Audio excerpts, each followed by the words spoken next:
मोठ्या प्रमाणामध्ये मोर्चामध्ये नागरिक सहभागी झालेले आहेत, कसा प्रतिसाद आहे आणि काय?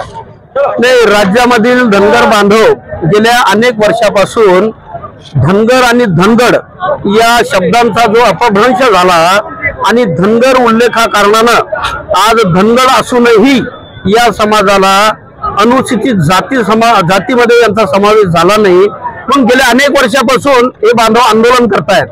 आज गेल्या 8 दिवसापासून आमचे सहकारी आणि नेते दीपकराव हे उपोषणाला बसलेले आहेत आणि आज समाजाच्या भावना एवढ्या तीव्र झालेल्या आहेत की जर समाजाचा समावेश एसटी मध्ये जर करण्यात आला नाही तर याचा रूपांतर वन्यामध्ये होईल आणि या वन्यामध्ये कोण कोण जळल हे मग सांगता येणार नाही।